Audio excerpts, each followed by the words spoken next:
प्रधानमंत्री नरेंद्र मोदी का जम्मू कश्मीर में हुआ जोरदार स्वागत। प्रधानमंत्री ने बख्शी स्टेडियम में बांटे नियुक्ति पत्र। परिवारवाद पर साधा निशाना।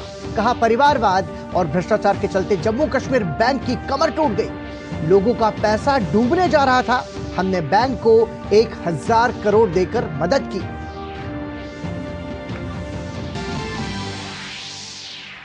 प्रधानमंत्री ने जम्मू कश्मीर को दी करोड़ों रुपयों के प्रोजेक्ट की सौगात। श्रीनगर में विकसित भारत विकसित जम्मू कश्मीर कार्यक्रम में लोगों से किया संवाद। कहा, यहां झीलों में खिलता है कमल। धारा 370 खत्म होने पर बोले प्रधानमंत्री।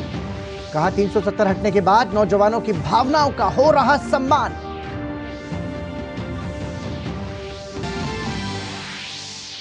कैबिनेट के बड़े फैसले। केंद्रीय कर्मचारियों और पेंशनर्स के डीए में 4% का इजाफा। अंतर्राष्ट्रीय महिला दिवस की पूर्व संध्या पर महिलाओं को बड़ा तोहफा। उज्ज्वला योजना पर 300 रुपयों की सब्सिडी 1 वर्ष के लिए बढ़ी। इंडिया एआई मिशन को भी मंजूरी। नहीं थम रही संदेश खाली का संग्राम। पुलिस ने भाजपा प्रतिनिधिमंडल को पीड़ित महिलाओं से मिलने से रोका, हिरासत में लिया। टीएमसी महिला विंग रैली में शामिल हुई ममता बनर्जी। भाजपा में शामिल कलकत्ता हाईकोर्ट के पूर्व न्यायाधीश अभिजीत गंगोपाध्याय ने कहा, पश्चिम बंगाल से भ्रष्ट सरकार को सत्ता से बाहर करना है एकमात्र लक्ष्य। विदेश मंत्री डॉक्टर एस जयशंकर ने टोक्यो में 16वीं भारत जापान विदेश मंत्री रणनीतिक वार्ता में लिया हिस्सा। दोनों देशों के बीच रणनीतिक साझेदारी की प्रगति, द्विपक्षीय समेत कई महत्वपूर्ण मुद्दों पर अहम बातचीत हुई।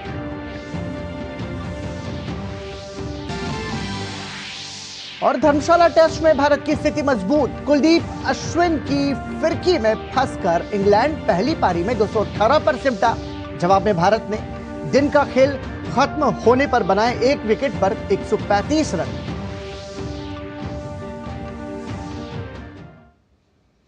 नमस्कार, आप देख रहे हैं समाचार। आपके साथ मैं हूं पराक्रम सिंह शेखावत।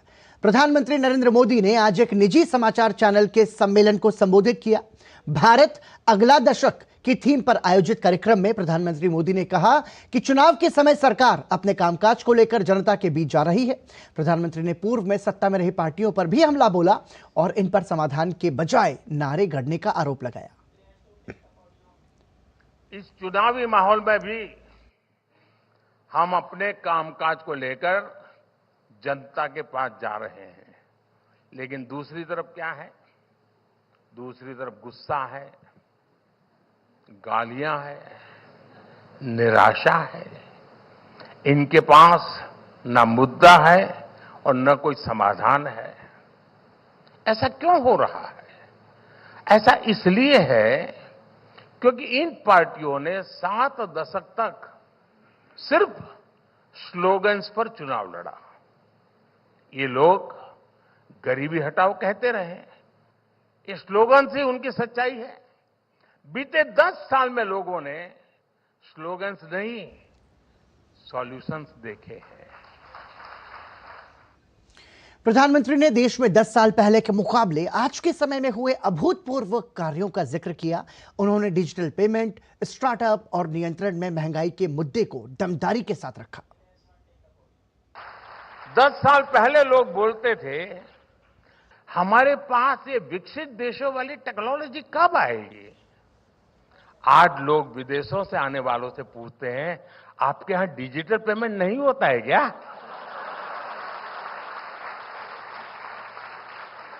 दस साल पहले लोग नौजवानों से कहते थे, नौकरी नहीं मिलेगी तो क्या करोगे? आज लोग नौजवानों से पूछते हैं, तुम्हारा स्टार्टअप कैसा चल रहा है? 10 साल पहले एनालिस्ट पूछते थे, इतनी महंगाई क्यों है? आज यही लोग पूछते हैं, पूरी दुनिया के संकट के बाद भी भारत में महंगाई नियंत्रण कैसे है? पहले लोग पूछते थे, अब कौन सा घोटाला निकला? आज पूछा जाता है, अब कौन से घोटालेबाज पर कार्रवाई हुई? प्रधानमंत्री नरेंद्र मोदी ने कहा कि आजादी के बाद के दशकों में भारत का बहुत समय उसे गलत दिशा में ले जाने में गंवा दिया गया। एक ही परिवार पर फोकस की वजह से देश का विकास डिफोकस हो गया। आजादी के बाद के दशकों में भारत का बहुत समय उसे गलत दिशा में ले जाने में गंवा दिया गया।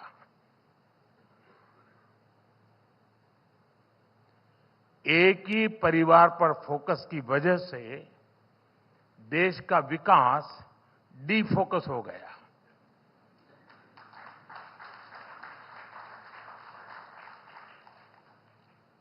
मैं इसके विस्तार में नहीं जाना चाहता, लेकिन आप ये मानेंगे कि विकसित भारत बनाने के लिए हमने अपने खोए हुए समय को भी रिकवर करना होगा।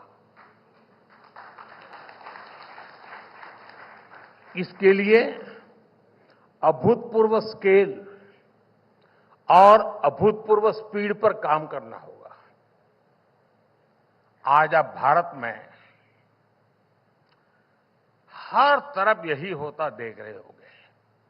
मैं जब गुजरात में था तो मैं उस समय पब्लिकली चुनौती देता था कि किसी भी दिशा में 25 किलोमीटर जाइए, आपको कोई न कोई डेवलपमेंट का, इंफ्रास्ट्रक्चर का काम चलता हुआ नजर आएगा। किसी भी दिशा में 25 किलोमीटर कहीं से भी शुरू करो।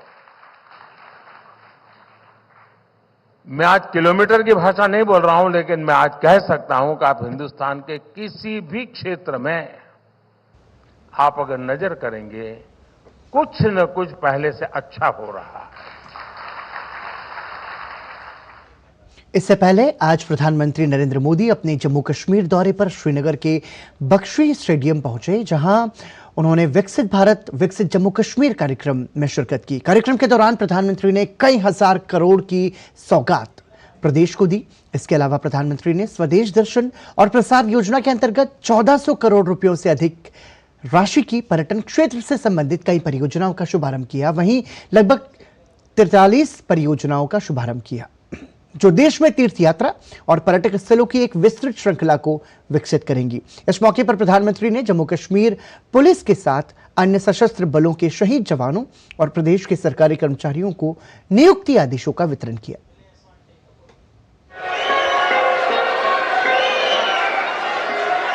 अनुच्छेद 370 हटने के बाद जम्मू कश्मीर विकास की राह पर तेजी से दौड़ रहा है। इसी रफ्तार को और आगे बढ़ाने के उद्देश्य से प्रधानमंत्री नरेंद्र मोदी ने गुरुवार को श्रीनगर में प्रदेश को हजारों करोड़ रुपए की अनेक परियोजनाओं की सौगात दी। अपने इस अहम दौरे में प्रधानमंत्री ने जम्मू कश्मीर में कृषि अर्थव्यवस्था को प्रोत्साहन देने के लिए लगभग 5000 करोड़ रुपए के कार्यक्रम समग्र कृषि विकास कार्यक्रम राष्ट्र को समर्पित किया। इस मौके पर प्रधानमंत्री ने जोर देते हुए कहा कि आर्टिकल 370 हटने के बाद जम्मू कश्मीर विकास की नई ऊंचाइयों को छू रहा है, क्योंकि जम्मू कश्मीर आज खुलकर सांस ले रहा है। जम्मू कश्मीर की आवाम ये सच्चाई जान चुकी है कि उनको गुमराह किया गया था।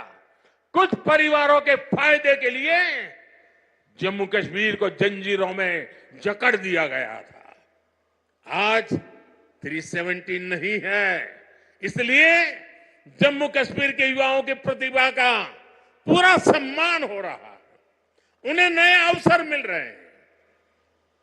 आज यहां सबके लिए समान अधिकार भी है, समान अवसर भी है। प्रधानमंत्री ने इसके अलावा स्वदेश दर्शन और प्रसाद, तीर्थ यात्रा, कायाकल्प और आध्यात्मिक विरासत संवर्धन ड्राइव योजना के अंतर्गत 1400 करोड़ रुपए से अधिक राशि की पर्यटन क्षेत्र से संबंधित कई परियोजनाओं का शुभारंभ किया। प्रधानमंत्री ने इस दौरान कहा कि जम्मू कश्मीर में पहले की सरकारों के समय में भ्रष्टाचार और परिवारवाद का बोलबाला रहा। उन्होंने कहा कि मैंने जम्मू कश्मीर को अपना परिवार माना है और कश्मीर के लोग भी कह रहे हैं, मैं हूं मोदी का परिवार। मैंने जम्मू कश्मीर को भी हमेशा अपना परिवार माना है। परिवार के लोग दिल में रहते हैं, मन में रहते हैं, इसलिए कश्मीरियों के दिल में भी यही है कि मैं हूं मोदी का परिवार। कार्यक्रम के दौरान प्रधानमंत्री ने चुनौती आधारित गंतव्य विकास CBDD योजना के तहत 42 पर्यटन स्थलों की घोषणा की। प्रधानमंत्री ने इस दौरान जोर देते हुए कहा कि कनेक्टिविटी के विस्तार से जम्मू कश्मीर में आर्थिक गतिविधियां तेज हुई हैं।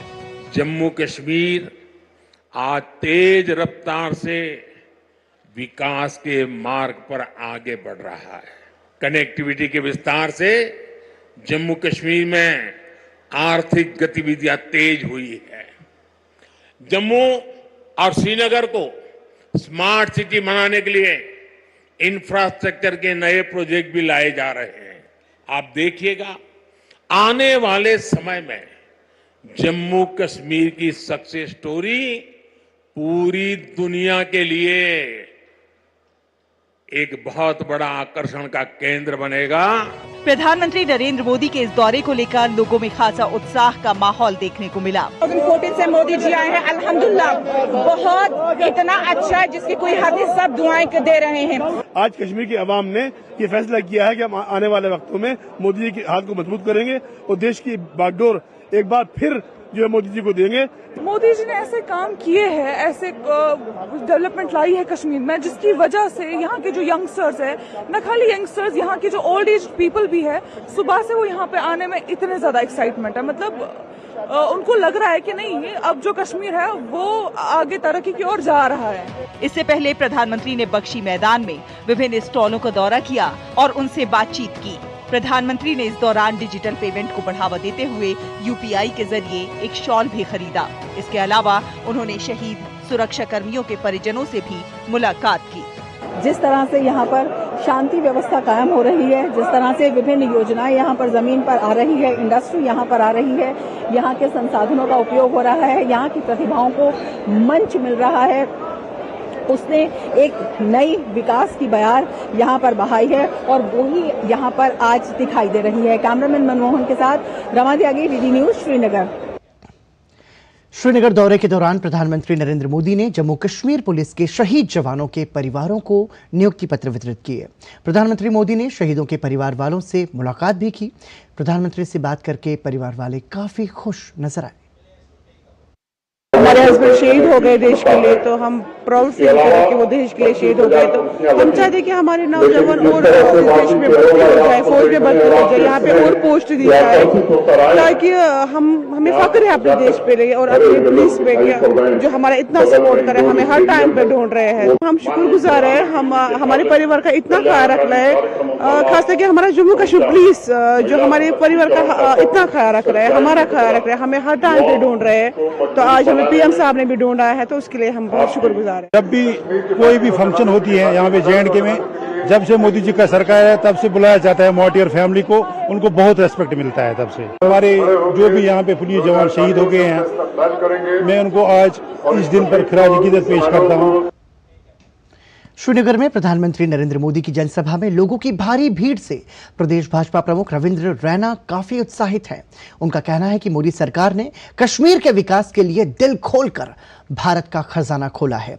हमारी संवाददाता रमा त्यागी से खास बातचीत में उन्होंने कहा कि केंद्र सरकार के प्रयासों से ही आज कश्मीर में AIIMS, ring road, express highway और सेंट्रल यूनिवर्सिटी स्थापित हुई है। प्रधानमंत्री नरेंद्र मोदी के आगमन पर बख्शी स्टेडियम में एक अलग ही नजारा दिखाई दे रहा है। लाखों लोग यहाँ पर मौजूद है। रविंद्र रैना इस वक्त हमारे साथ मौजूद हैं। ये जो इतना बड़ा जन सैलाब है, ये उत्साह है, ये क्या संदेश एक दे रहा है? मोदी साहब ने जिस तरीके से दिल खोलकर हिंदुस्तान का खजाना डेवलपमेंट के लिए, कश्मीर के लिए खोला है। आज कश्मीर से कन्याकुमारी रेल जाने वाली है। आज कश्मीर में एम्स हॉस्पिटल है, रिंग रोड्स हैं, flyovers, express highway, II Kashmir के अंदर जो सेंट्रल यूनिवर्सिटीज, डेवलपमेंट ही डेवलपमेंट है। गुज्जर, बकरवाल, पहाड़ी कबीला, OBC, कश्मीरी, डोगरा, सबका भला मोदी साहब ने किया है और ये उसी का नतीजा है कि आज पूरे कश्मीर के अंदर हर हर मोदी, घर घर मोदी हो रहा है। और इसका परिणाम आप लोकसभा के इलेक्शन में देखेंगे, पार्लियामेंट के इलेक्शन में, जब कश्मीर में कमल खिलेगा, यकीनन खिलेगा। प्रधानमंत्री ने कहा है पूरा देश मेरा परिवार है, जन जन मेरा परिवार है। जम्मू कश्मीर का हर एक परिवार मोदी साहब का परिवार है और मोदी साहब जम्मू कश्मीर के हर परिवार का सदस्य है। दिल से लोग मोदी साहब से मोहब्बत करते हैं, दिल से। ये जो जन सैलाब है, ये जन सैलाब है, ये प्यार है मोदी साहब के लिए। जनता का, जनमानस का। एक सवाल आपसे और करेंगे, तमाम क्षेत्रों में विकास दिखाई दे रहा है, राजनीतिक रूप से जो प्रक्रिया है आगे चलेगी, उसमें किस तरह का विस्तार अब देखने को मिलेगा? देखिए, जो मोदी साहब ने डेवलपमेंट की है और कश्मीर में अमन, शांति और खुशहाली लाई है, हिंदू, मुसलमान, सिख, ईसाई, गुज्जर, बकरवाल, पहाड़ी कबीला, ओबीसी, कश्मीरी, जम्मू के हर शख्स का भला किया है मोदी साहब ने। मैं ईमानदारी से कहता हूं, बिना राजनीति, बिना सियासी उस मापदंड के कहता हूं कि मोदी साहब ने कश्मीरियों के दिल जीते हैं, दिल। बीजेपी का मनोबल कितना बड़ा है? और जबरदस्त। जब इतना जन समंदर कश्मीर में होगा तो मनोबल तो बढ़ेगा। बीजेपी की जीत होगी और जबरदस्त जीत होगी। मोदी साहब को 2024 के लोकसभा के चुनावों में कश्मीर से कमल का फूल गिफ्ट करेंगे, यहाँ मेंबर पार्लियामेंट के रूप में।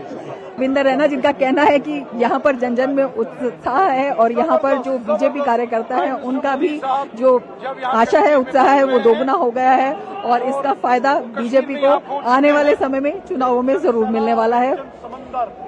कैमरामैन अनिकेत के साथ रमा त्यागी, डीडी न्यूज, श्रीनगर।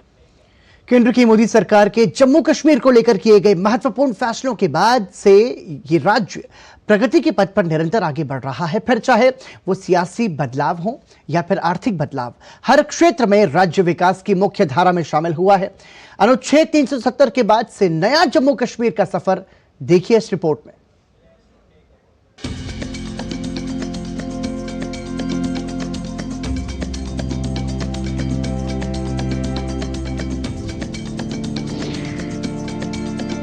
अनुच्छेद 370 के हटने के बाद से केंद्र शासित प्रदेश जम्मू कश्मीर लगातार विकास की सीढ़ियां चढ़ रहा है।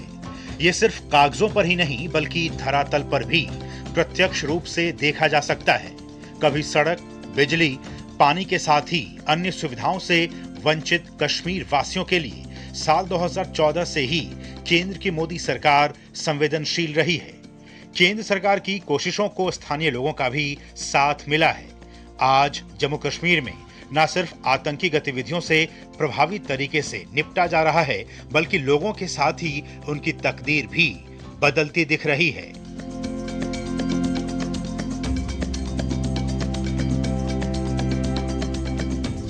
सबसे पहले युवाओं की बात की जाए तो साल 2021-22 से अब तक कुल 7.4 लाख स्वरोजगार के अवसर सृजित किए गए।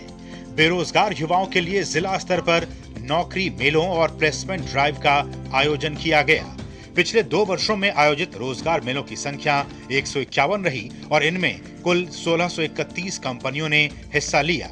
अगस्त 2019 से अब तक सरकारी क्षेत्र में कुल 31,830 रिक्तियां भरी गई हैं। केंद्र सरकार ने जम्मू कश्मीर के औद्योगिक विकास के लिए 28,400 करोड़ रुपए के परिव्यय के साथ एक नई केंद्रीय क्षेत्र योजना अधिसूचित की है। साथ ही 3.98 लाख से अधिक की रोजगार सृजन क्षमता के साथ कुल 88,915 करोड़ रुपए के निवेश प्रस्ताव प्राप्त हुए हैं। पिछले 10 वर्षों में जम्मू कश्मीर में 50 नए डिग्री कॉलेजों सहित रिकॉर्ड संख्या में स्कूल, कॉलेज और विश्वविद्यालय खुले हैं। जम्मू कश्मीर में मेडिकल कॉलेजों की संख्या बढ़कर आज 12 हो गई है। जम्मू कश्मीर में 2 एम्स भी बन रहे हैं, जिनमें से जम्मू एम्स का उद्घाटन प्रधानमंत्री कर चुके हैं। प्रधानमंत्री विकास पैकेज 2015 के तहत जम्मू कश्मीर में सड़क, बिजली, स्वास्थ्य, शिक्षा, पर्यटन, कृषि, कौशल जैसे क्षेत्रों में 58,477 करोड़ रुपए की लागत से 53 परियोजनाएं कार्यान्वित की जा रही हैं। 2019 के बाद से जम्मू कश्मीर से हवा यातायात 2 गुना हो गया है। जल जीवन मिशन के तहत लगभग 13.54 लाख ग्रामीण परिवारों को नल जल कनेक्शन प्रदान किया गया है। जम्मू कश्मीर के 12.55 लाख पात्र किसानों को पीएम किसान के तहत उनके बैंक खातों में सीधे 2,570.08 करोड़ रुपए जमा किए गए हैं। पर्यटन की बात की जाए तो हाल के वर्षों में जम्मू कश्मीर में 1.88 करोड़ से अधिक पर्यटकों ने भी दौरा किया है। स्वास्थ्य के क्षेत्र में आयुष्मान भारत योजना के तहत कुल 8.87 लाख लाभार्थियों ने लाभ उठाया है। खेल की बात की जाए तो साल 2022-23 में विभिन्न खेल गतिविधियों में 62 लाख से अधिक की भागीदारी देखी गई है। कुल मिलाकर युवाओं की बात हो या फिर रोजगार की, एम्स की बात हो या फिर स्वास्थ्य, शिक्षा, पर्यटन या कृषि की, बीते वर्षों में केंद्र की मोदी सरकार के दूरदर्शी नेतृत्व में जम्मू कश्मीर में विकास का पर्व मनाया जा रहा है और प्रगति की नई इबारत लिखी जा रही है।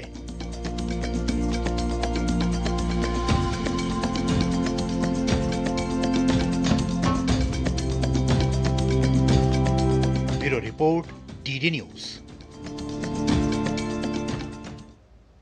केंद्रीय मंत्री अनुराग सिंह ठाकुर ने सोशल मीडिया प्लेटफॉर्म एक्स पर पोस्ट कर कहा, अत्यंत प्रसन्नता का विषय है कि आदरणीय प्रधानमंत्री श्री नरेंद्र मोदी जी ने आज वर्चुअल माध्यम से सुप्रसिद्ध शक्तिपीठ माता चिंतपूर्णी जी धाम में प्रसाद योजना के अंतर्गत लगभग 25 करोड़ की विकास परियोजनाओं का शुभारंभ किया है। मैं इस शुभ अवसर पर मोदी जी का धन्यवाद ज्ञापित करता हूं और साथ ही हिमाचल और संपूर्ण राष्ट्र से माता चिंतपूर्णी जी धाम पधारने वाले श्रद्धालुओं को भी बधाई और शुभकामनाएं देता हूं। ये परियोजनाएं आधारभूत संरचना के विकास के साथ साथ रोजगार और स्वरोजगार के अवसर उपलब्ध कराएंगी। साथ ही इससे स्थानीय लोक कला, संस्कृति और पर्यटन को काफी लाभ पहुंचेगा।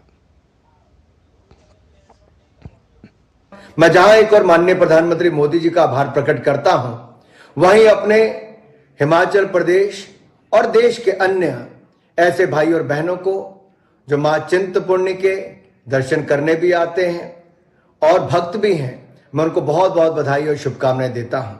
श्री माईदास सदन में उपस्थित सभी भाई और बहनों से मैं कहना चाहता हूं, पर्यटन मंत्रालय ने ये जो 25 करोड़ रुपया भारत सरकार की ओर से प्रसाद स्कीम के अंतर्गत हमें दिया है, ये प्रसाद योजना का उद्देश्य योजनाबद्ध और टिकाऊ तरीके से धार्मिक स्थलों का एकीकृत विकास एवं प्रत्यक्ष अप्रत्यक्ष तौर पर रोजगार स्वरोजगार के अवसर उत्पन्न करने का है। नई दिल्ली में प्रधानमंत्री नरेंद्र मोदी के नेतृत्व में आज सरकार की ओर से कैबिनेट मीटिंग में डीए में 4% की बढ़ोतरी को मंजूरी दे दी गई है।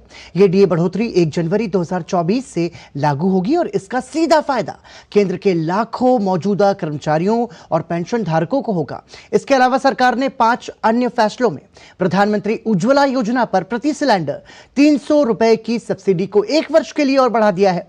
कैबिनेट ने करीब 10,000 करोड़ रुपए के कोष के साथ भारत आर्टिफिशियल इंटेलिजेंस कार्यक्रम को भी मंजूरी दे दी है। अन्य फैसलों में कच्चे जूट पर एमएसपी 285 रुपए प्रति क्विंटल की वृद्धि की गई है। पूर्वोत्तर के सभी 8 राज्यों के लिए उन्नत 2024 योजना को स्वीकृति दी गई है और गोवा राज्य के विधानसभा क्षेत्र में अनुसूचित जनजाति के लोगों को आरक्षण देने के लिए एक नए विधेयक को लाने के लिए भी मंजूरी दी गई है। गुरुवार को बुलाई गई प्रधानमंत्री नरेंद्र मोदी के नेतृत्व में कैबिनेट मीटिंग में मुख्य रूप से 6 फैसलों को स्वीकृति दी गई। कैबिनेट बैठक में बड़े फैसलों के तहत केंद्र सरकार के कर्मचारियों के लिए महंगाई भत्ता बढ़ाने का फैसला लिया गया। डीए में सरकार ने 4% की बढ़ोतरी की है। इस बढ़ोतरी के बाद केंद्रीय कर्मचारियों का कुल डीए बढ़कर 50% हो गया है।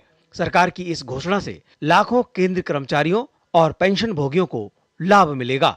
मंत्रिमंडल ने केंद्र सरकार के कर्मचारियों को जो डीएनएस अलाउंस मिलता है और जो पेंशनर्स हैं जिनको डीएनएस रिलीफ मिलता है, 1 जनवरी 24 से ये 4% की वृद्धि से देश भर में बड़े पैमाने पे हमारे पेंशनर्स को लगभग 50 लाख जो एम्प्लॉइज हैं और लगभग 68 लाख जो पेंशनर्स हैं, इन सबको इसका लाभ होगा। कैबिनेट मीटिंग में अंतर्राष्ट्रीय महिला दिवस के अवसर पर प्रधानमंत्री उज्ज्वला योजना पर 300 रुपए की सब्सिडी को 1 वर्ष के लिए और बढ़ा दिया गया है, जिसमें अब प्रत्येक परिवार को 12 सिलेंडर तक दिए जाएंगे। इससे लगभग 10 करोड़ परिवारों को लाभ मिलेगा और इसमें करीब 12,000 करोड़ रुपए का खर्च केंद्र सरकार वहन करेगी।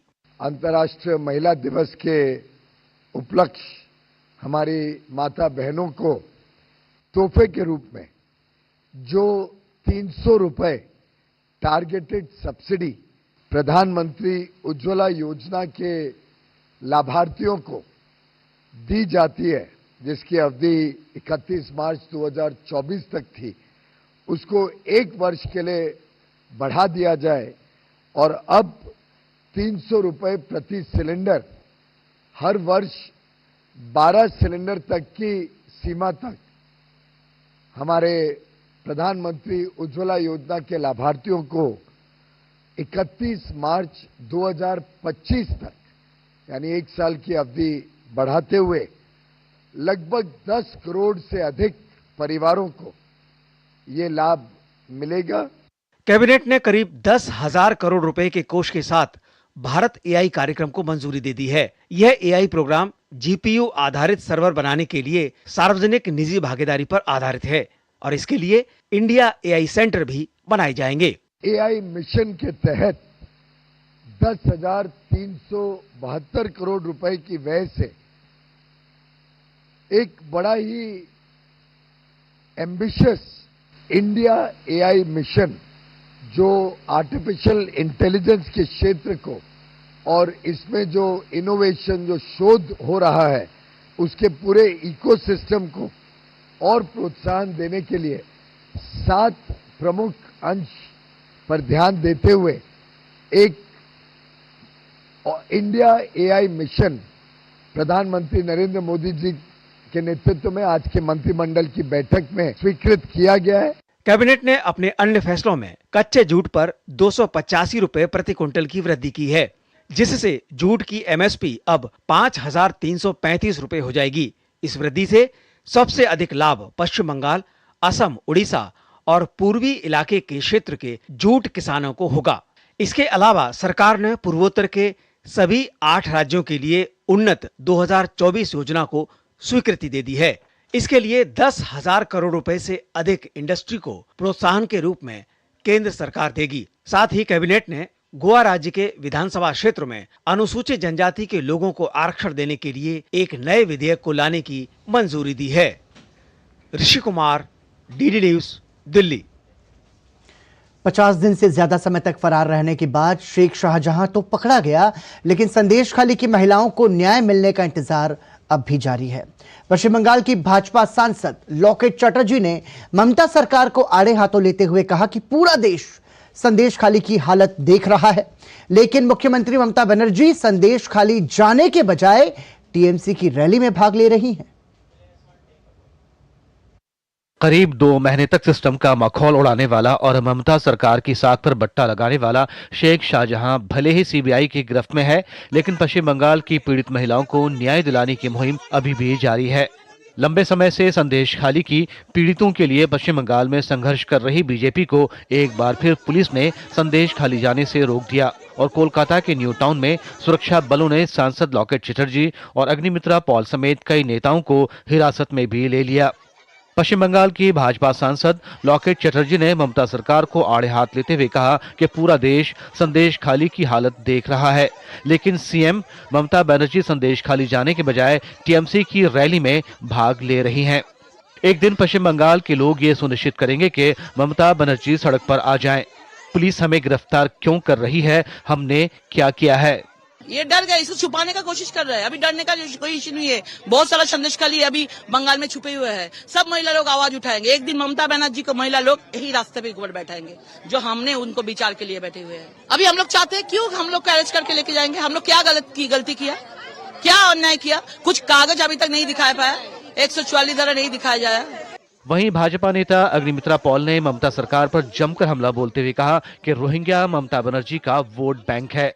शेख शाहजहां जैसे अपराधी रोहिंग्याओं को पश्चिम बंगाल में घुसने में मदद कर रहे हैं। संदेशखाली है 7 किलोमीटर दूर, आज हम लोग को बाधा दिया जा रहा है। क्यों? क्या छुपाने का कोशिश कर रहे हैं? क्या है संदेशखाली में जो आप छुपाना चाहते हैं? ममता बनर्जी, आपको हम वार्न करते हैं, आप मुख्यमंत्री रहेंगे तो हम बाधा दे सकते हैं। हम लोग 2 दिन बाद फिर से जाएंगे। संदेशखाली के मुख्य आरोपी शेख शाहजहां को सीबीआई से बचाने की टीएमसी सरकार ने बहुत कोशिश की, लेकिन राज्य सरकार की हर चाल भारत के न्याय तंत्र के आगे फेल हो गई। तृणमूल कांग्रेस की सरकार ने हर तरीके का कोशिश की थी शेख शाहजहां को रोकने के लिए कि उसको सीबीआई के हाथ में नहीं दिया जाए, लेकिन भारतवर्ष की जुडिशियरी ने फिर से एक बार प्रमाण कर दिया कि भारत के संविधान बहुत शक्तिशाली है और वो ऐसे क्रिमिनल्स को बचाने की कोशिश करते हुई राजनीतिक पार्टियों को माफ नहीं करती। संदेशखाली की पीड़ित महिलाएं न्याय के लिए गुहार लगा रही हैं, लेकिन प्रदेश की मुखिया संदेशखाली जाने के बजाय कोलकाता में टीएमसी महिला विंग रैली में शामिल हुई। प्रसन्नजीत बख्शी के साथ bureau report, DD news. Lok Sabha चुनाव से पहले एनडीए का कुनबा लगातार बढ़ता जा रहा है। अब त्रिपुरा में मुख्य विपक्षी दल टिपरामोथा भी अलायंस का हिस्सा बन चुका है। ओडिशा में भी भाजपा और बीजेपी के बीच अलायंस को लेकर बातचीत अंतिम पड़ाव पर पहुंच गई है। लोकसभा चुनाव 2024 के पहले एनडीए का कुंभा मजबूत होता जा रहा है। कर्नाटक में जहां जेडीएस, बिहार में जेडीयू, यूपी में आरएलडी और तमिलनाडु में तमिल मनीला कांग्रेस एनडीए का हिस्सा बन चुकी है, तो वहीं त्रिपुरा में मुख्य विपक्षी दल टिपरामोथा भी अलायंस में शामिल हो गया है। टिपरामोथा के 2 विधायकों अनिमेश देव वर्मा और बृजकेतु देव वर्मा ने भाजपा सरकार में मंत्री पद की शपथ भी ली है। दूसरी ओर ओडिशा में भी बीजेपी और बीजेपी के बीच अलायंस को लेकर बातचीत अंतिम पड़ाव पर पहुंच गई है। अगर चुनावी फॉर्मूले पर बात बनती है तो बीजेपी 15 साल बाद एक बार फिर साथ दिखाई देंगे। दरअसल बुधवार को भुवनेश्वर में बीजेपी नेताओं ने मुख्यमंत्री नवीन पटनायक के साथ लंबी बैठक की और इधर दिल्ली में ओडिशा बीजेपी नेताओं ने पार्टी हाईकमान के साथ मंथन किया, जिसके बाद इस बात के संकेत मिलने लगे कि दोनों ही पार्टियां मिलकर चुनाव लड़ सकती हैं। बीजेपी उपाध्यक्ष और विधायक देवी प्रसाद मिश्रा ने स्वीकार भी किया कि बीजेपी के साथ संभावित अलायंस के बारे में चर्चा हुई है। इसके साथ ही आंध्र प्रदेश में टीडीपी और पवन कल्याण की जनसेना के साथ बीजेपी का गठबंधन हो सकता है। जनसेना पार्टी के प्रमुख पवन कल्याण ने अमरावती में तेलुगु देशम पार्टी के अध्यक्ष एन चंद्रबाबू नायडू से उनके आवास पर मुलाकात की। वहीं कर्नाटक में सीटों पर मंथन जारी है। कर्नाटक के पूर्व सीएम बीएस येदियुरप्पा ने कहा कि गृह मंत्री अमित शाह, पार्टी के राष्ट्रीय अध्यक्ष जेपी नड्डा ने लोकसभा क्षेत्रों पर चर्चा की है।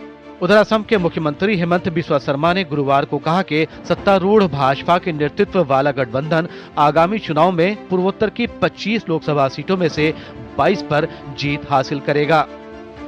22 out of 25, 22 NDA will win. पक्का है, मतलब कुछ 25 सीट है, 22 जीतेगा। Only those 3 seats out of 25 की थी, बट वो 323 भी बन सकता है, वो बड़ा बात नहीं है। वेरी सिंपल इलेक्शन, बहुत कोई झमेला वाला इलेक्शन नहीं है। एनडीए के कुंभे को और बढ़ाने के लिए बीजेपी आंध्र प्रदेश, तमिलनाडु, कर्नाटक, हरियाणा और हिमाचल प्रदेश समेत अन्य राज्यों में भी अपने सहयोगी दलों की संख्या बढ़ाने में लगी है। इन राज्यों के नेता लगातार शाह और नड्डा से मिल रहे हैं। बीजेपी की केंद्रीय चुनाव समिति भी अपने उम्मीदवारों के नाम फाइनल करने में लगी है। Bureau report, DD news. Lok Sabha चुनाव से पहले कांग्रेस को एक के बाद एक बड़े झटके लग रहे हैं। केरल की पूर्व मुख्यमंत्री और कांग्रेस के दिग्गज नेता रहे के करुणाकरन की बेटी पद्मजा वेणुगोपाल भाजपा में शामिल हो गई हैं। पद्मजा ने लोकसभा चुनाव से ठीक पहले कांग्रेस छोड़ दी है। पिछले कुछ दिनों से वो कांग्रेस नेतृत्व से परेशान चल रही थी। भाजपा में शामिल होने के समय उन्होंने कांग्रेस पार्टी से काफी समय से नाराजगी की बात कही। उनका कहना था कि पार्टी में कोई उनकी बात नहीं सुन रहा था। I was not happy with Congress party for so many years, especially last assembly election.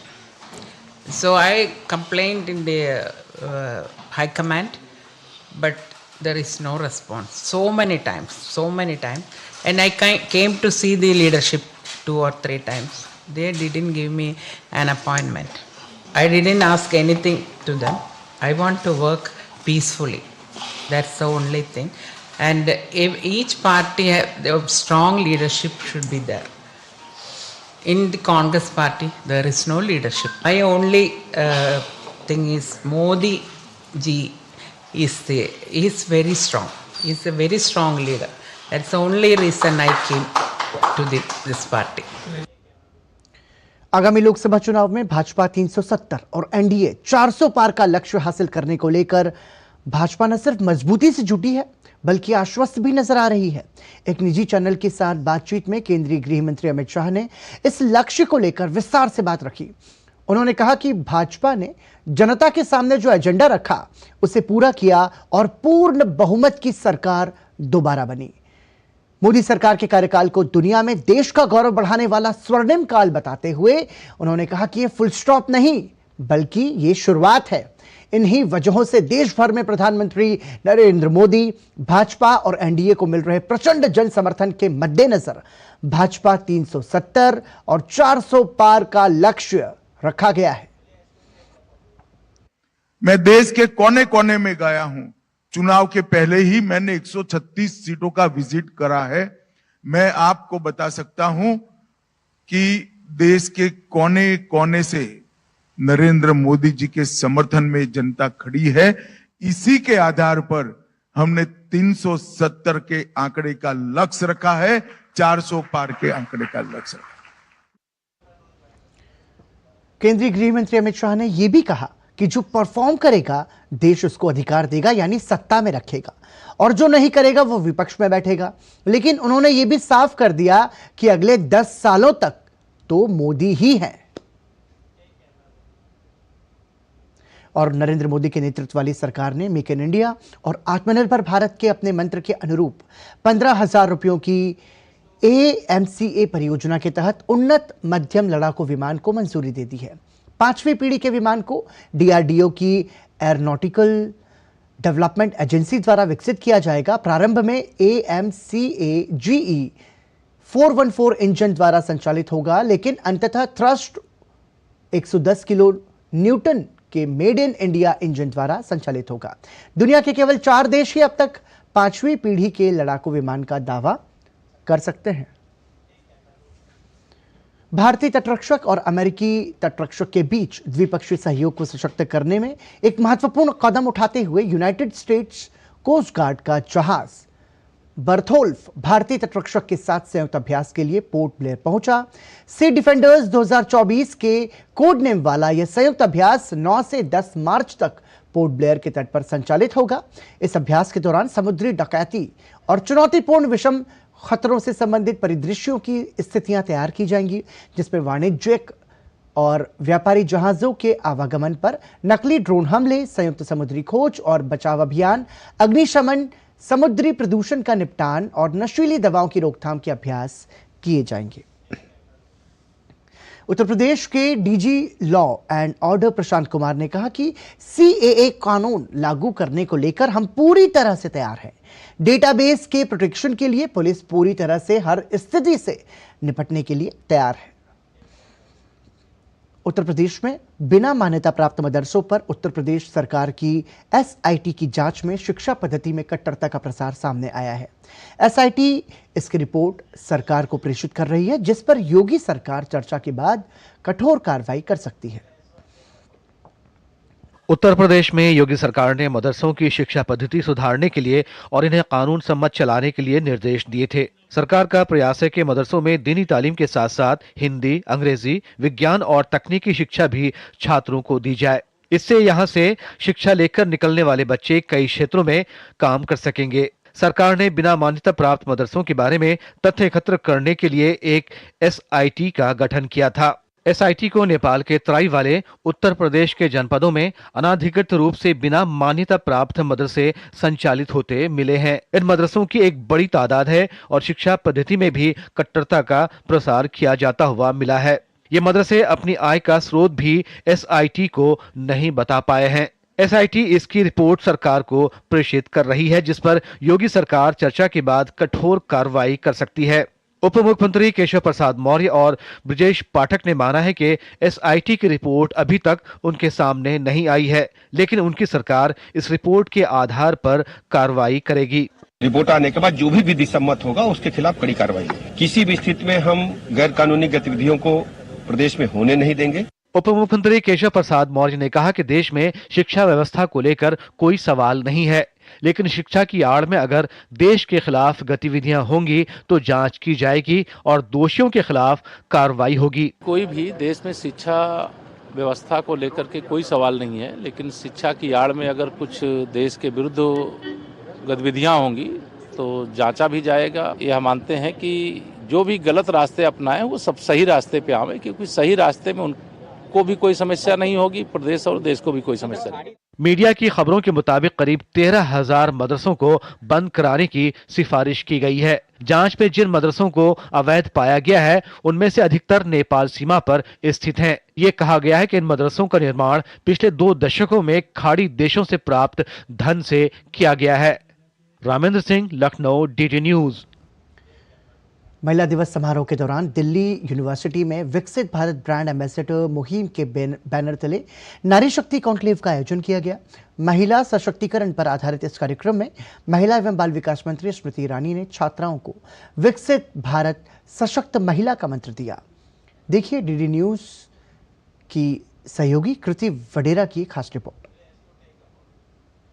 Delhi university में महिला दिवस से एक दिन पहले विकसित भारत ब्रांड एम्बेसडर कैंपेन के तहत नारी शक्ति कॉन्क्लेव का आयोजन किया गया। इस कॉन्क्लेव में केंद्रीय महिला एवं बाल विकास मंत्री स्मृति ईरानी ने मुख्य अतिथि के रूप में हिस्सा लिया। इस कार्यक्रम में दिल्ली विश्वविद्यालय के विभिन्न संस्थानों से लगभग 5,000 छात्राओं ने भाग लिया। इस अवसर पर महिला एवं बाल विकास मंत्री स्मृति ईरानी ने छात्राओं की मांग पर दिल्ली विश्वविद्यालय में महिला छात्रावासों के लिए निर्भया फंड से अनुदान देने की घोषणा की। आज आपने विकसित भारत एम्बेसडर्स का एक जमावड़ा देखा दिल्ली यूनिवर्सिटी में। 5,000 महिलाएं अपेक्षित थीं, 10,000 की भीड़ उमड़ आई। इन सभी महिलाओं ने आश्वस्त होकर राष्ट्र को ये एक ऐलान किया है कि नरेंद्र मोदी जी का जो संकल्प है कि हम 2047 तक विकसित राष्ट्र बनेंगे, उस संकल्प में ये भी सहयोगी बनेंगी और विकास के नए आयाम स्थापित करने में महिलाओं की प्रखर भूमिका रहेगी। अब तक मेरी जानकारी में है देश में 32 लाख विकसित भारत एम्बेसडर्स बन चुके हैं। ये वो लोग हैं जो विकास की राह पर नरेंद्र मोदी के नेतृत्व में चल पड़े हैं। कार्यक्रम के दौरान कई छात्राओं को उनके संबंधित कॉलेजों में महिलाओं को सशक्त बनाने के उद्देश्य से विकसित भारत राजदूत नियुक्त किया गया। It had been a wonderful experience altogether to have amongst us Srimati Smriti Irani ma'am. Her words enlightened us a lot. कार्यक्रम में महिलाओं के साथ बातचीत में केंद्रीय मंत्री स्मृति ईरानी ने कई छात्रों के प्रश्नों का उत्तर दिया। इस मौके पर केंद्रीय मंत्री ने सभी लोगों की भागीदारी पर बल देते हुए उम्मीद जताई कि सामूहिक प्रयास से भारत 2047 तक विकसित राष्ट्र बनने में सफल रहेगा। कृति वढेरा की रिपोर्ट, डीडी न्यूज। राष्ट्रपति द्रौपदी मुर्मू नई दिल्ली में केंद्रीय संस्कृत विश्वविद्यालय के पहले दीक्षांत समारोह में शामिल हुई। समारोह में छात्र छात्राओं को डिग्री प्रदान की गई। केंद्रीय शिक्षा मंत्री धर्मेंद्र प्रधान भी समारोह में शामिल हुए। इस दौरान विश्वविद्यालय के संस्कृत भाषा में नए पाठ्यक्रमों की शुरुआत भी की गई। नई दिल्ली स्थित यशोभूमि गवाह बना केंद्रीय संस्कृत विश्वविद्यालय के पहले दीक्षांत समारोह का राष्ट्रपति द्रौपदी मुर्मू ने 5 संस्कृत के विद्वानों को विद्या वाचस्पति की डी.लिट की उपाधि दी। साथ ही उत्कृष्ट प्रदर्शन करने वाले विद्यार्थियों को स्वर्ण पदक प्रदान किए। कार्यक्रम को संबोधित करते हुए राष्ट्रपति ने कहा कि भारतीय संस्कृति के प्रति गौरव की भावना हमारी राष्ट्रीय चेतना का आधार है। उन्होंने कहा कि जिस भाषा में गार्गी, मैत्रेयी, अपाला और लोपामुद्रा जैसी महिला विभूतियों ने ज्ञान का अमर वरदान दिया हो, उसके अध्ययन अध्यापन में महिलाओं की भागीदारी अधिक से अधिक होनी चाहिए। इस विश्वविद्यालय के परिसर में आदिवासी वनवासी समुदायों के अनेक विद्यार्थियों को शिक्षा प्रदान की जा रही है। जिस भाषा में गार्गी, मैत्रेयी, अपाला और लोपामुद्रा जैसे महिला विभूतियों ने ज्ञान का अमर अवदान दिया है। ये प्रसन्नता की बात है कि आज उपाधि प्राप्त करने वाले विद्यार्थियों में लगभग 47% संख्या छात्राओं की है। ये महिला सशक्तिकरण के प्रयासों में इस केंद्रीय संस्कृत विश्वविद्यालय का सराहनीय योगदान है। केंद्रीय शिक्षा मंत्री धर्मेंद्र प्रधान ने केंद्रीय संस्कृत विश्वविद्यालय की प्रशंसा करते हुए कहा कि विभिन्न प्रदेशों में स्थित केंद्रीय संस्कृत विश्वविद्यालय के परिसरों में संस्कृत में उपलब्ध शास्त्रों का अध्ययन अध्यापन हो रहा है तथा अनुसंधान कार्य भी किया जा रहा है। इस अवसर पर संस्कृत में Ayurveda, law, IKS, research, management, नैतिक शिक्षा जैसे नए पाठ्यक्रमों का उद्घाटन भी किया गया। मुझे बताया गया कि अपार ID और एकेडमिक बैंक ऑफ क्रेडिट के संदर्भ में नेशनल एजुकेशन पॉलिसी की नई टेक्नोलॉजिकल इंस्ट्रूमेंट पहले से ही मौजूद है। मुझे इनोवेशन प्रोग्राम और भोज पंचांग का शुभारंभ देखकर खुशी हुई है। सेंट्रल संस्कृत यूनिवर्सिटी ने यह अभिनव कदम उठाया है जहां संस्कृत और आयुर्वेद के बीच की खाई को पूरा किया जाएगा। युवाओं के लिए यह एक अविस्मरणीय पल रहा। साथ ही उन्होंने विकसित भारत बनाने का संकल्प भी लिया। इस कार्यक्रम में 14,000 से ज़्यादा छात्र अपना उपाधि ग्रहण किया और प्रेरणा भी प्राप्त की। राष्ट्रपति महोदया ने संस्कृत को, जैसे गांधी जी का एक स्वप्न रहा, राष्ट्र निर्माण के लिए हर एक राष्ट्रीय भावक अभिभावक को अवश्य संस्कृत पढ़ना चाहिए। राष्ट्रपति जी से पुरस्कार प्राप्त करके बहुत अच्छा लग रहा है और संस्कृत के लिए पूरे देश भर में इतना सोचा जा रहा है, भारतीय ज्ञान परंपरा पर पूरे देश में इतना सोचा जा रहा है, ये जानकर हम लोगों को बहुत अच्छा लग रहा है। गौरतलब है कि संस्कृत भारत की सबसे प्राचीन भाषाओं में से एक है। देश में बोली जाने वाली तमाम बोलियों और भाषाओं का उद्भव भी संस्कृत से ही है। केंद्र सरकार भी नई शिक्षा नीति के तहत संस्कृत के प्रचार और प्रसार के लिए वृहद स्तर पर काम कर रही है। गवीश के साथ चंद्रशेखर, डीडी न्यूज, दिल्ली। विदेश मंत्री डॉक्टर एस जयशंकर ने टोक्यो में 16वीं भारत जापान विदेश मंत्री रणनीतिक वार्ता में हिस्सा लिया। वार्ता में दोनों देशों के बीच रणनीतिक साझेदारी की प्रगति, द्विपक्षीय समेत कई महत्वपूर्ण मुद्दों पर बातचीत हुई। विदेश मंत्री डॉक्टर एस जयशंकर ने चीन पर निशाना साधते हुए उसे सीमा पर तनाव के लिए जिम्मेदार ठहराया है। जापान के दौरे पर गए जयशंकर ने टोक्यो में आयोजित रायसीना राउंड टेबल बैठक को संबोधित करते हुए कहा कि बीजिंग ने भारत के साथ चले आ रहे लिखित समझौते का उल्लंघन किया, जिसकी वजह से ही दोनों देशों के सैनिकों में 2020 में हिंसक झड़प हुई। विदेश मंत्री ने कहा कि दोनों देशों के बीच सीमा को लेकर लंबे समय से विवाद रहा है, लेकिन 1975 और 2020 के बीच लगभग 45 साल तक हिंसा की कोई घटना नहीं हुई। When a country does not observe written agreements with a neighbor, then I think you have cause for concern here, because it then raises a question mark about the stability of the relationship and frankly about intentions. विदेश मंत्री ने बदलती विश्व व्यवस्था पर विस्तार से चर्चा करते हुए कहा, हिंद प्रशांत क्षेत्र में एक बहुत बड़ी शक्ति परिवर्तन की वास्तविकता है। इस दौरान जयशंकर ने रूस को लेकर भी अहम बात कही। उन्होंने कहा कि पहले रूस आर्थिक रूप से यूरोप को प्राथमिकता देता था, लेकिन अब उसकी सोच में बदलाव आया है और बदले समय में रूस अब एशिया पर फोकस कर रहा है। Historically, Russia has always put a premium, that is the main axis for them. So you actually have today the prospect of Russia turning more and more towards Asia. It can also turn to other continents, but I would say Asia is the most dynamic possibility for them. विदेश मंत्री ने 16वीं Bharat Japan विदेश मंत्री रणनीतिक वार्ता में भी शिरकत की। दोनों देशों के विदेश मंत्रियों ने रणनीतिक साझेदारी और आपसी हितों के मुद्दे पर चर्चा की। जयशंकर ने आर्थिक सहयोग के क्षेत्र में भारत में जापान, खासतौर से MSME के निवेश में इजाफे की उम्मीद जताई। इस दौरान उन्होंने समग्र निवेश के 5 ट्रिलियन येन के साझा लक्ष्य को साकार करने की मांग का भी जिक्र किया। जयशंकर ने भारत के पूर्वोत्तर क्षेत्र में जापान की विकास भूमिका का भी स्वागत किया। बाद में उन्होंने अपनी जापानी समकक्ष योको कामिकावा के साथ संयुक्त प्रेस वार्ता में कहा कि भारत अपनी विकास और परिवर्तन यात्रा में जापान को एक अहम भागीदार के रूप में देखता है। Meeting allowed us to take stock of various ongoing lines of effort since the dialogue was last held in July in New Delhi. We agreed on the need for new steps, many of which my colleague the minister spoke about, for which to make this relationship prepared for and responsive to emerging geopolitical, geo-economic and geotechnological trends, and as well to the growing demands of the people of the two countries to get to know each other better. Our talks provided strategic guidance to our teams to realize the vision of the India-Japan Special Strategic Global Partnership, and that the expectations that our leaders have of this partnership. बैठक के दौरान दोनों देशों ने दोहराया कि कानून के शासन पर आधारित एक स्वतंत्र और खुली अंतर्राष्ट्रीय व्यवस्था को बनाए रखना और मजबूत करना महत्वपूर्ण है। दोनों नेताओं के बीच हिंद प्रशांत और सुरक्षा परिषद सुधार सहित दूसरे क्षेत्रीय और वैश्विक मुद्दों पर विचार साझा किए गए। दोनों देशों ने हाल के वर्षों में द्विपक्षीय सैन्य अभ्यास के साथ साथ क्वाड के जरिए सुरक्षा सहयोग को मजबूत किया है। गृह मंत्रालय ने गुरुवार को लश्कर-ए-तैयबा के सदस्य मोहम्मद कासिम गुज्जर को गैर कानूनी गतिविधियां रोकथाम अधिनियम 1967 UAPA के तहत आतंकवादी घोषित किया है। मोहम्मद कासिम गुज्जर वर्तमान में पाकिस्तान अधिकृत कश्मीर में रह रहा है। गृह मंत्रालय ने सोशल मीडिया प्लेटफॉर्म X पर आदेश जारी करते हुए बताया कि मोदी सरकार ने कई आतंकी हमलों के खूंखार मास्टरमाइंड मोहम्मद कासिम गुज्जर उर्फ सलमान उर्फ सुलेमान को आतंकवादी घोषित कर दिया है।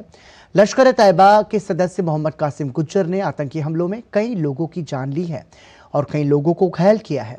वो भारत के खिलाफ युद्ध की योजना बनाने में भी शामिल रहा है। राष्ट्र की एकता और अखंडता के खिलाफ गतिविधियों में शामिल पाए जाने वाले किसी भी व्यक्ति से कठोरता से निपटा जाएगा। बेंगलुरु कैफे ब्लास्ट मामले में जिस संदिग्ध को सीसीटीवी फुटेज में देखा गया था, उसे बस से तुमकुर और फिर बल्लारी जाते हुए देखा गया है। और वहीं भाजपा कर्नाटक प्रदेश अध्यक्ष विजयेंद्र येदियुरप्पा ने विपक्ष के परिवारवाद पर निशाना साधते हुए सोशल मीडिया प्लेटफॉर्म एक्स पर लिखा कि मोदी का परिवार पर अपनी मूर्खता प्रदर्शित करने वाले कांग्रेस और विपक्षी नेताओं के लिए आपके पास भारत के हर कोने से ये माताएं और बहनें ही जवाब है। एक 102 वर्षीय दादी भरपूर बारिश और प्रधानमंत्री नरेंद्र मोदी को एक बार फिर प्रधानमंत्री के रूप में देखने की कामना के साथ महादेश्वर बेट्टा के दिव्य दर्शन और आशीर्वाद के लिए जंगलों के माध्यम से कठिन पहाड़ी रास्ते की पैदल यात्रा पर है, जिसमें करोड़ों भारतीयों की भावनाएं प्रतिबिंबित होती हैं। हम राष्ट्र और हमारे प्रधानमंत्री के प्रति इस दादी के निस्वार्थ भक्ति और प्रेम को नमन करते हैं। भाजपा कर्नाटक प्रदेश अध्यक्ष विजयेंद्र येदियुरप्पा ने इस 102 वर्षीय दादी का वीडियो भी साझा किया, जिसमें दादी से पूछे गए सवालों का बड़ी बेबाकी से जवाब देते हुए उन्होंने कहा कि राष्ट्रहित में एक बार फिर प्रधानमंत्री नरेंद्र मोदी को ही प्रधानमंत्री बनना चाहिए।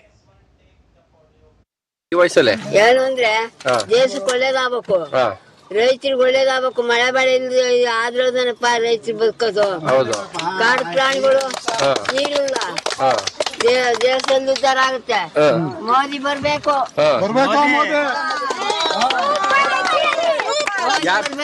ಮೋದಿ ಯಾಕೆ ಬರ್ಬೇಕು?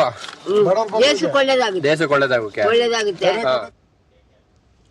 मेरा पहला वोट देश के लिए अभियान के अंतर्गत जम्मू के model institute of engineering and technology के कोट भलवाल कैंपस में एक कार्यक्रम का आयोजन किया गया। शिक्षा मंत्रालय ने युवा मामलों के मंत्रालय और चुनाव आयोग के साथ साझेदारी में युवाओं के बीच चुनावी साक्षरता को बढ़ावा देने के लिए मेरा पहला वोट देश के लिए अभियान शुरू किया है। इस पहल का समर्थन करते हुए जम्मू में आयोजित कार्यक्रम में एक समूह नृत्य और शपथ ग्रहण समारोह का आयोजन किया गया। मैं देश के विकास वास्ते इस साल वोट देना और बड़ा एक्साइटेड है कि किसले वोटिंग खुला है तो हम वोट दिया देश की सरकार वास्ते हम देश की वही आखना कि आओ तो अपना वोट दियो, अपना कीमती वोट दियो। सारे वोट पाना चाहिए, हर एक दा वोट बड़ा कीमती होंदा है ते एक वोट करना जी है बड़ी ज़्यादा हेल्प होती है। मैं बहुत ज़्यादा खुश हूँ और हर एक को मैं रिकमेंड करूँगी कि वो अपना वोट ज़रूर दे, क्योंकि 1 vote is equal to 100 vote. 18 की हूँ पर बच्ची नहीं, नई हूँ पर कच्ची नहीं। मेरा नाम है हर्षीन कौर और इस साल मैं 18 की हुई हूँ और मैं इस साल वोट करूँगी अपने देश के प्रति। हर युवा का वोट बहुत ज़रूरी है, तो मैं चाहती हूँ कि हम सब इस साल वोट करें और अपने देश के प्रति एक छोटा सा योगदान करें। हार्ट, किडनी, लिवर के ट्रांसप्लांट तो आपने भी सुने होंगे, लेकिन दोनों हाथों के ट्रांसप्लांट के बारे में शायद ही किसी ने सोचा होगा। लेकिन नई दिल्ली के गंगाराम अस्पताल के डॉक्टर्स ने ऐसा ही कमाल कर दिया है। देखिए हमारी खास रिपोर्ट। इसे चिकित्सा विज्ञान का चमत्कार कहें या चिकित्सकों का उत्कृष्ट प्रदर्शन। एक रेल दुर्घटना में दोनों हाथ गंवा चुके पेंटर राजकुमार अब एक बार फिर से रंगों की दुनिया में लौट सकेंगे। दिल्ली के सर गंगाराम अस्पताल के डॉक्टरों ने उत्तर भारत में पहली बार दोनों हाथों का सफल ट्रांसप्लांट कर राजकुमार को जीने का एक नया हौसला दिया है। यह चिकित्सीय चमत्कार दिल्ली की एक सेवानिवृत्त शिक्षिका के मरणोपरांत अंगदान के महान संकल्प से संभव हो सका है। सोच भी नहीं सकते थे कि हमारा हाथ लग सकता है। बाकी ये तो बहुत चमत्कार हो गया डॉक्टरों का कि इनका बहुत बड़ा धन्यवाद करता हूँ कि हमारे साथ बहुत नया जीवन दान मिल गया। ये चमत्कार हो गया कि हम आगे चल के कुछ कर सकते हैं। ये ट्रांसप्लांट आसान नहीं था। डॉक्टर्स के पास कई चुनौती थी। गंगाराम अस्पताल की 12 डॉक्टर्स की टीम ने 12 घंटे सर्जरी को अंजाम देकर ट्रांसप्लांट करने में सफलता पाई। चैलेंज ये था कि हमें डोनर का ढूंढने का हमें बहुत ज़्यादा चैलेंज था, क्योंकि डोनर हमें कहाँ मिलेगा, हमारे हॉस्पिटल में मिलेगा, बाहर मिलेगा, दिल्ली से बाहर जाना पड़ेगा हमको, तो ये बड़ा चैलेंज था। दूसरा चैलेंज होता है कि उनकी मैचिंग करना, क्योंकि ना हमें डोनर कई बार मिले लेकिन हमें मैच नहीं कर पाए, तो एक दूसरा मैचिंग का बड़ा चैलेंज होता है। तो पर लकीली क्या हुआ कि हमारे ही हॉस्पिटल के अंदर एक डोनर मिले और ये हमारे लिए बहुत ईजी हो गया एज फार एज यदि अब चैलेंज के नाम से हम पूछा जाए, और हमने सक्सेसफुली इसको अंजाम दिया।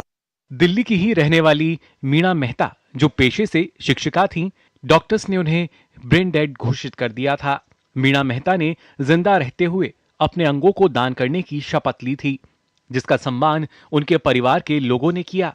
मेरी बहन बहुत अच्छी थी, हम सबको बड़ा प्यार दिया उसने। वो खुद हेड मिस्ट्रेस थी स्कूल में, तो जो प्रेरणा हमें दी है उन्होंने बताया, हमेशा हमेशा समझाते थे ऐसे करना चाहिए। आज उन्होंने करके दिखाया है, सब ऑर्गन देके गए हैं और जीवन वो बचा के गए हैं। मीना वो हमारे पास ही बैठे थे तो बोल रहे हैं कि तुम तो पता नहीं कब जाओगे, लेकिन जब मैं तुमसे पहले जाऊंगी और मेरे जाने से पहले तुम लोगों को ये याद रखना है कि मेरे ऑर्गन डोनेट करने हैं। अक्टूबर में उन्होंने ये बात मुझे बोली थी और 3 महीने में ही भगवान जी ने उनकी इच्छा पूरी कर दी। वो हमसे तो दूर चले गए, लेकिन आज वो जो काम करके गए हैं सारी दुनिया में वो हमें दिख रही हैं। जहां एक तरफ दोनों हाथों को ट्रांसप्लांट करने के लिए लोग डॉक्टर्स को धन्यवाद दे रहे हैं, वहीं समाज में अंगदान को लेकर आगे आ रहे लोगों की भी जमकर तारीफ कर रहे हैं। एक अंगदान कई लोगों की जिंदगी बचा सकता है, जैसे मीणा मेहता ने अंगदान कर 4 लोगों के जीवन को रंगों से भर दिया। भारत में मेडिकल साइंस के उल्लेखनीय प्रगति का प्रमाण है यह सर्जरी। साथ ही मीना मेहता ने जीते जी अंगदान की शपथ ले मरने के बाद 4 लोगों को नई जिंदगी दे गई। मैंने तो अंगदान की शपथ ली है, क्या आपने ली है? और अगर नहीं ली है तो सोचिएगा एक बार जरूर। कैमरामैन प्रमोद के साथ Nitendra Singh, DD news, Delhi. National gallery of modern art और ललित कला अकादमी दिल्ली में 10 मार्च को विकसित भारत थीम पर एक कार्यक्रम आयोजित करने जा रहा है। इस कार्यक्रम का उद्देश्य 2047 तक भारत कैसा दिखेगा, इससे विभिन्न कलाओं के द्वारा प्रदर्शित करना है। कलाकार सिर्फ एक कलाकार नहीं, एक तुलिका और एक कैनवस को यूज नहीं करता, बल्कि वो बुद्धिजीवी होता है, बुद्धिजीवी वर्ग होता है। कलाकारों की कल्पना के बाद उसका आविष्कार होता है। तो कलाकारों की जो दृष्टि है वो बहुत ही अलग होता है, और वो दृष्टि जो है वो शायद आम लोगों के लिए देखना मुश्किल है। संजय का जो एक दृष्टि था वो कलाकारों का दृष्टि माना गया है, और इसलिए कलाकारों को हमेशा दूसरा ईश्वर के रूप में भी कल्पना किया गया, बताया गया है। भारत और इंग्लैंड के बीच धर्मशाला में खेले जा रहे 5वें टेस्ट मैच के पहले दिन का खेल खत्म होने पर भारत ने अपनी पहली पारी में 1 विकेट के नुकसान पर 135 रन बना लिए। कप्तान रोहित शर्मा 52 पर, जबकि शुभमन गिल 26 रन बनाकर क्रीज पर मौजूद है।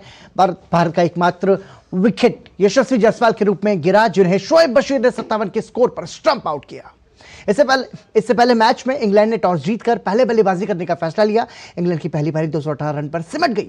इंग्लैंड की ओर से जैक क्रॉली ने सबसे ज्यादा 79 रन की पारी खेली। और इसके साथ समाचार में इतना ही। दीजिए इजाजत, नमस्कार, शुभ रात्रि, ख्याल रखिए।